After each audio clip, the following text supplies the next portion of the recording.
Hello! I started reading A Winter's Promise by Christelle Dabos. Is that how you say it? D-A-B-O-S? Huh? D-A-B-O-S? It's French. Dabos? Dabos? No. Dabos? There'd be an I if it was Dabos, right? Dabos. Dabos? Dabos. Okay.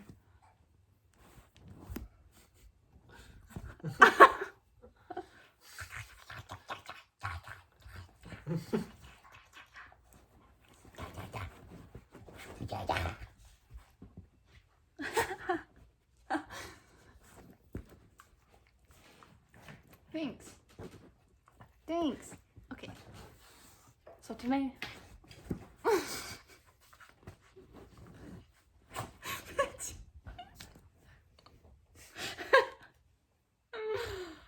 Oh!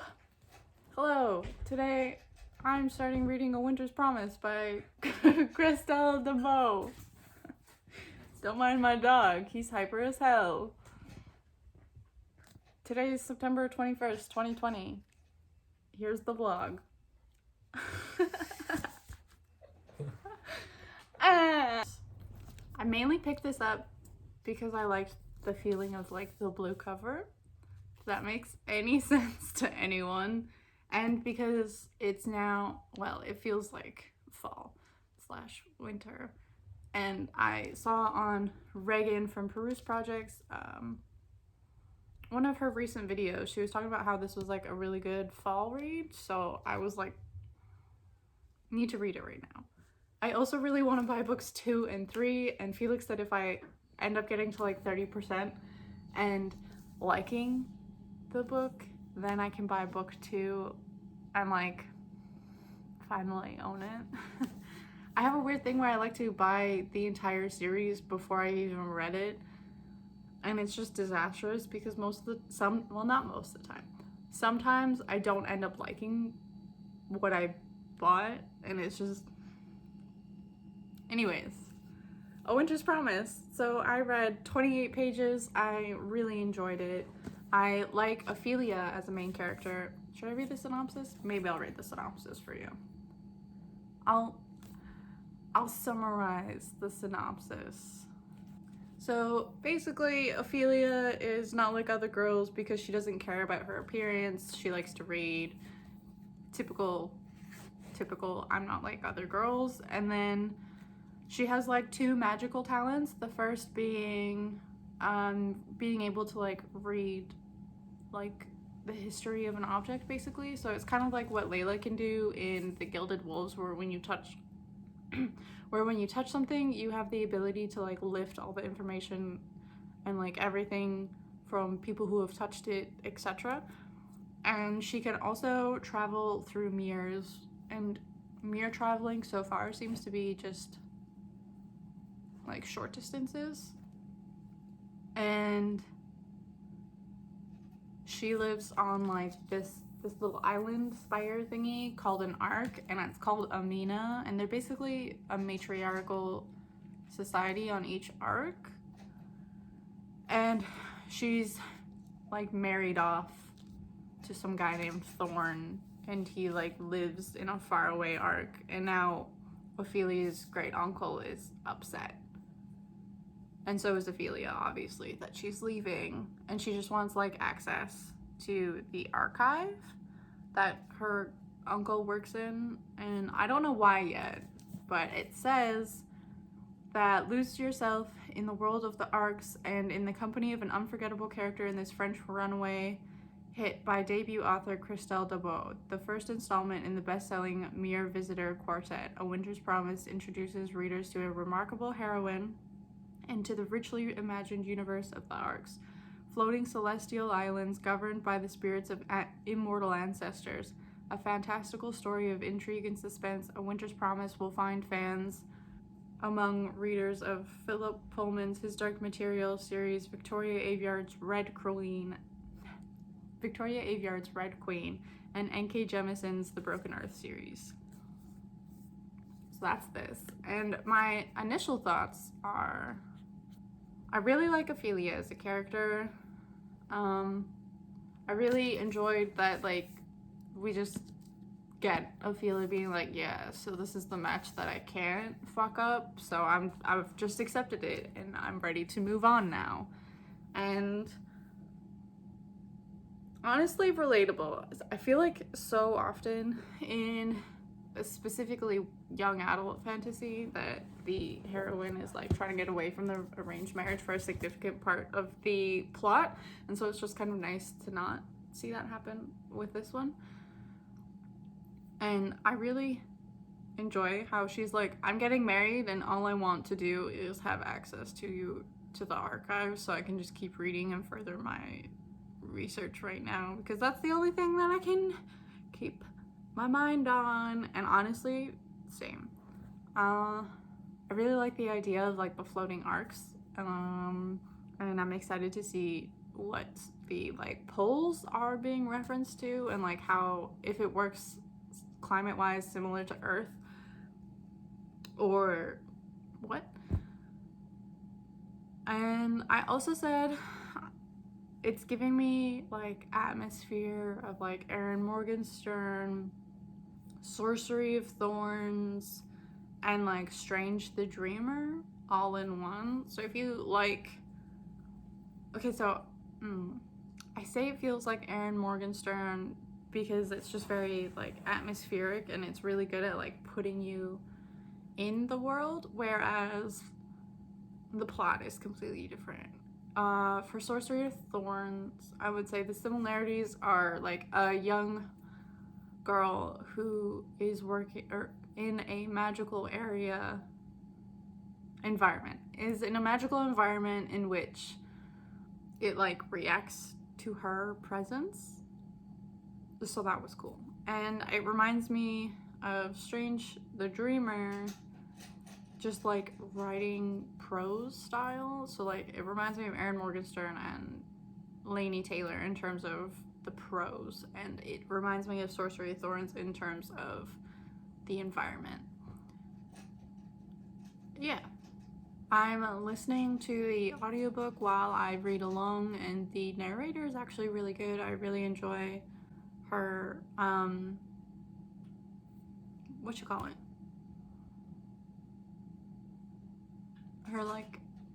her different voices for the different characters. It's really good. I really like it. I'm excited to see this Thorn dude, and if they have like a cordial relationship at least, or like if it ends up becoming cordial, that would be give me romance. Anyways, I also, yeah, I'm really enjoying it so far. I feel like I have to enjoy it because I just want books 2 and 3.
Hello, so I just read up to page 104 in Winter's Promise, and I feel like I shot myself in the foot by saying that she was just gonna accept the match and not fight it, because she did try to fight this last one, but it didn't work out.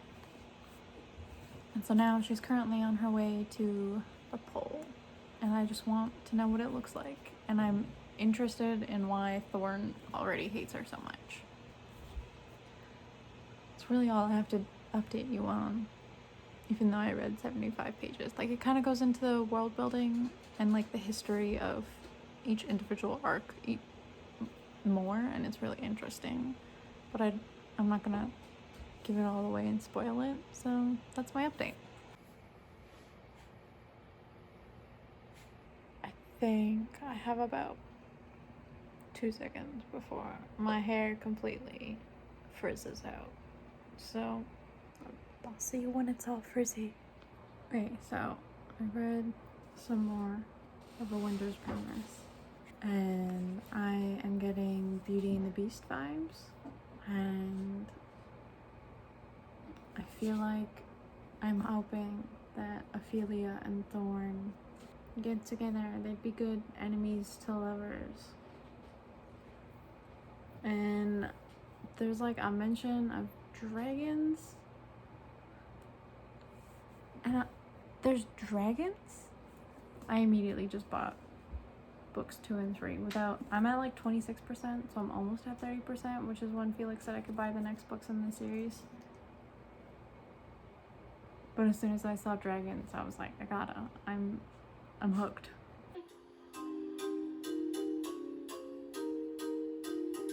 Oh my goodness, Erin was so cute there, just skipping into the bookstore.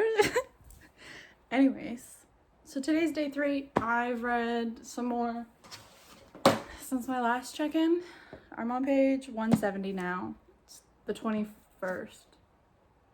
Yes, that's day 3. It's Tuesday. I woke up like an hour ago. I'm not the type to show you what I look like when I actually wake up, because I'm not that social yet. But I did read, I think it was on chapter 11, and now I'm on chapter 13 or something like that on Audible. Like, the chapters don't have like numbers in the book, it's just names, which isn't fun when you're like reading it, but it's fun when you're listening. Anyways, I've gotten to the pole. It's cool. It feels so cool. I'm just waiting for someone to be bad. Like, I'm just waiting for the villain. I don't know what's going on. I don't really know what the plot is, but I'm cool with it. It's just an atmospheric read, and I like those. I love those. Obviously, like the Starless Sea and the Night Circus are some of my favorite books, so clearly it's what I enjoy. So I bought books 2 and 3, like I mentioned, because I think I mentioned last night that there was like some sort of mention of dragons. I found out that that's like the clan name,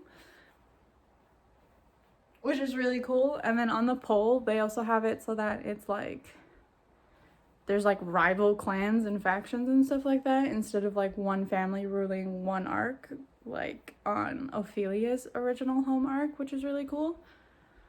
So yeah, that's all I have to update. I'll see you whenever I see you. Goals. The ambassador gently slid Ophelia's glasses down until their eyes met. She had no idea what her expression was at that moment, but the man instantly softened. Don't be anxious. I've never hurt a woman in my life. And you're so small. It prompts an irresistible desire to protect you. Today's episode of I Hate Men, fictional or otherwise, whoever this ambassador is gross. Is he the bad person? I'm ready to fight him. That boy has softened since he took you from your family. I find him excessively understanding with you, which isn't like him. And I, who flattered myself in front of you that I alone reigned over his heart, I confess to you that I did feel a touch jealous. Ophelia was barely listening to her as she was concentrating too much on the words she now had to utter. So I just got to part 2. And it's so good. I love this kind of like relationship dynamic. Thorn is great. There was like this really cute scene where he was trying to emote, and it was just so cute. I was like, mm. The third book to the Weird Visitor series by Christelle Dabos. This is a YA fantasy series that honestly has just taken me away with book 1. Honestly, just fallen in love with since book 1. It's just... Okay, so I've read more of A Winter's Promise, and oh my god, it is so good. Thorn, I'd do anything for this man. He hasn't said much, but I'd do anything for him. I love this book so much. I'm really glad that I waited to read it though, because it's definitely like a winter fall book, not a summer book when I bought it, so I made a good choice. It's so good. The writing is beautiful. Ophelia as a character is just really, it's great. The plot twists that are happening, I'm literally like squealing and just like while I'm listening and like organizing my shelves because I have a freaking problem. But yeah, the book is just so good. Hopefully I'll have more thoughts once it's over. I'm just already sad that I don't have books 2 and 3 right here, right now to continue it, even though I'm doing this vlog and I have to read other books anyways, so it doesn't matter, but like, I just want Thorn and Ophelia to like get together. And it's refreshing because Ophelia isn't rushing into it. She's like, okay, I finally trust you now. Let's not go further than this. So it definitely feels like Beauty and the Beast in regards to that. Like, Thorn's definitely patient. It's so kind. And Decisions later on. I liked all of the drama. So I know that a lot of people... okay, wait, I'm actually panicking because I'm absolutely devastated, shocked, and horrified to find out I only have 20% of this book left. Like, devastated. I don't have books 2 and 3 yet because I just what Thorn's doing right now to protect. I'm just gonna be like crying and simping over Thorn this whole vlog. I have no excuse. It's so good. If you like really slow pace, subtle, like quaint, very Strange the Dreamer and the Starless Sea. I think I've mentioned that already, but definitely it even like, I don't want to say it's as slow as the Priory because the Priory's pacing is kind of all over the place, but like that the slow buildup of political intrigue is, I'm hooked. I am hooked. I was like, I'm 30% in. I don't even know what's going on, but I want books 2 and 3. I am now 80% in. I know what happened. I don't know what's going to happen, but I don't want it to end. That's all I have to say so far without like completely spoiling. So Thorn.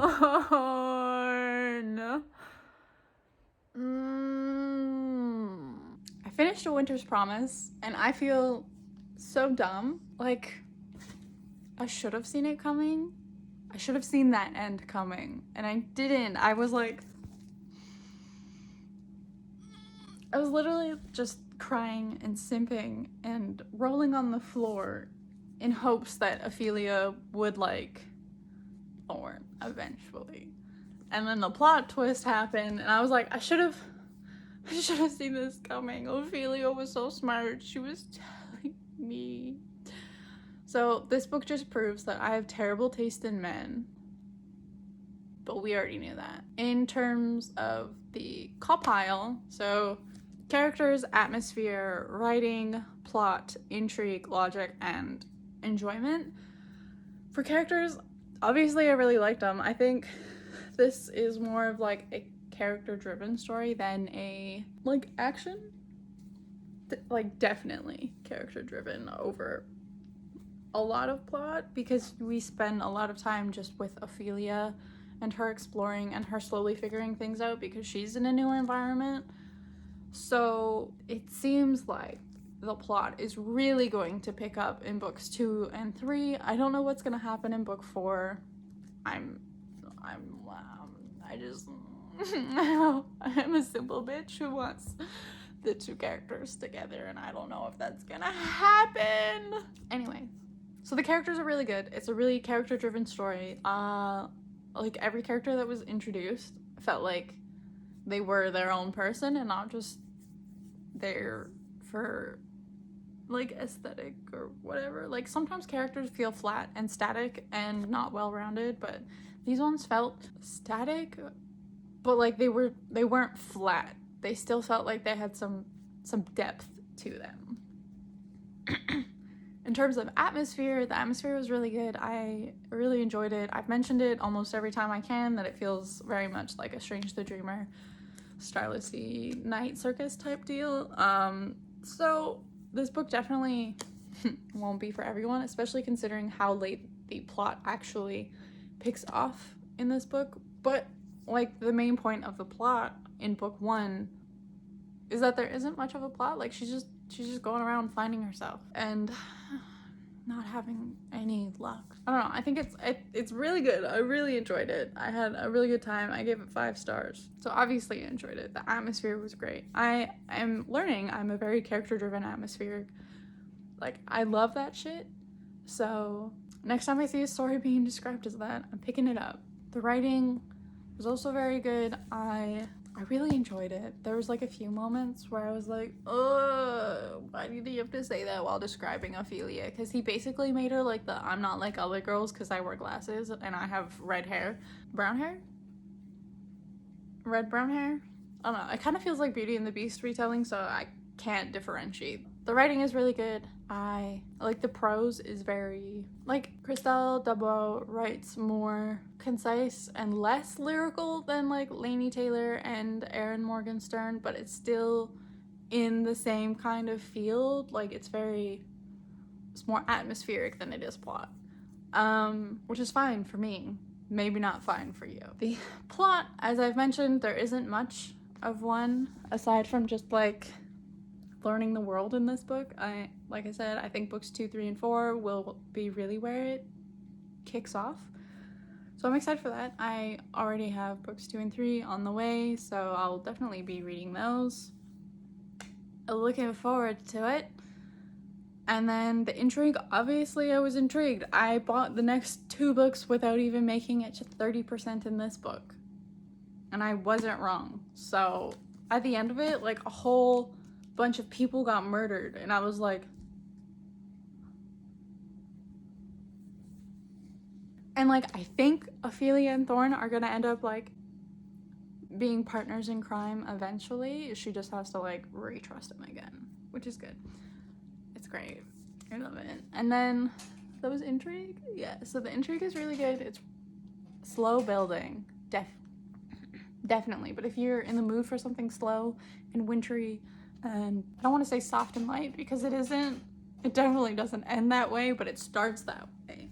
And Thorne, my baby, I hope he redeems himself. I feel like I need to reread it just so I can see what's going, like the hints that were dropped, because I'm so dumb. No wonder I like Bryn so much. So logic for this world is cool. I mean, there isn't much. It's a fantasy in which the earth has like completely split apart and it's just like floating chunks of earth, and each little chunk has its own magical family that rules it, and I don't know why they mentioned that it was like matriarchal societies in the synopsis when it's definitely like the pole is not a matriarchal society because the ancestral spirit is a man, whereas the arc that Ophelia originally came from, the like ancestor spirit was a woman. And so those people who like rule the arc get the magical powers from being like descendants of the spirit ancestor. So that's cool. I am hoping we'll get like more of that in book 2 and 3 because at the end we're like just meeting. No, I don't even know if we do, to be honest. The spirit ancestor for the pole, but it's very close. It's gonna be a big thing. I know it. I'm so ready. And so my overall enjoyment was 10 out of 10. I loved it. I'm gonna reread this. It was so good.